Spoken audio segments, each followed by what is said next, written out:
As a small farmer, it is important to understand the need to prepare land for cultivation. The slash and burn technique, a method of agriculture in which existing vegetation is cut down and burned off before new seeds are sown, has been practiced throughout much of the world. Shifting cultivation, as it is also known, is widely used in southern Belize, particularly in Toledo District. On the downside, it has significant environmental drawbacks. Sometimes I sit down in my field, I say, what to do, man? Try change my way to do the farming. Then finally one day, a person dropped in and he told me about I should change the way of doing farm, you know, so that I could, yes, I could clean bush, I could chop bush, but I don't have to burn the place, right? Augustine So Chubb is a farmer who has spent all his life planting and cultivating crops in Indian Creek Village. Over the years, he has seen the negative consequences of deforestation that have led to biodiversity loss, habitat destruction, and soil erosion. in a month of May, we used to burn bush like crazy. But that time, like we don't worry much about the area, no. So bush, we say at bush, a bush, so you could burn down and clear out, you know, even if we chop or chop, but we just let go fire and fire start get away and then go miles and miles in a bush. Forests are home to diverse plant and animal species. When we clear them, we disrupt ecosystems and reduce biodiversity. Many of these species rely on forests for shelter, food, and breeding. Some of the wildlife has been distressed because of the heat wave and the fires, etc. And so biodiversity loss is a concern to us. Water pollution, air quality, poor air quality, etc. are also a major concern. And then to some degree, loss of forest covers. Slash and burn practices, as well as wildfires, destroy their habitat. When this fire burned down now, I believe it chased away all the animals, the animals that were here, and the plants, it destroys the trees. So we will have to, it will take a few years to get back. Initially, the ash from burned vegetation provides some fertilization. However, after several years of cultivation, soil fertility declines and weeds increase.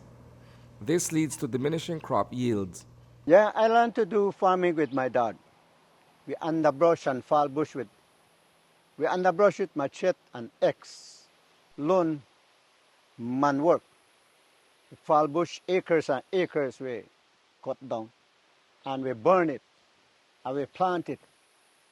Well, according to my dad, that is the quickest way to do farming, and that is the fastest way that you don't have the weeds right away, and because you burn all the seeds of the weeds, because will come right away, right? Slash and burn generates smoke and particulate matter, polluting the air. Without tree roots to hold the soil in place, erosion occurs. Rainwater washes away fertile topsoil, affecting crop productivity. One of the major concerns that we have with regards to the impacts that the fire is having and will have is that of the accumulation of ash on the forest floor. As you know, we are entering into the rainy season, and as soon as the rainy season starts, the ash will wash into the drains to the creeks to rivers, and eventually to the sea. So that is something critical that we are thinking about now in terms of how to measure the impact that will cause, and so we have identified as a concern. In San Miguel, brush fire has decimated farmlands, including fields of crop belonging to Santiago Cus.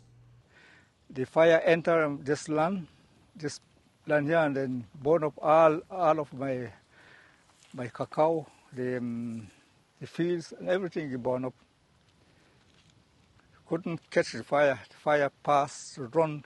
I have 700 plants of cacao to the back of the site on the boundary line there, all burned up. I got the inga, and then I got my corn field, all burned up.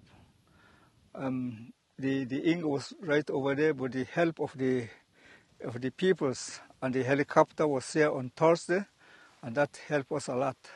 Without the helicopter, that piece would have all finish, all ashes. But right now, the help of the helicopter, we save that piece there. I have my pigs, I have my bees, I have a little shed there for my cornfield, save. But all this burn up. While traditional slash and burn practices allowed areas to recover over time, modern techniques often lead to permanent deforestation. Sustainable alternatives like agroforestry and conservation farming are more environmentally friendly. Sustainable land management practices are crucial for both livelihoods and the health of the planet. Reporting for News 5, I am Isani Cayetano.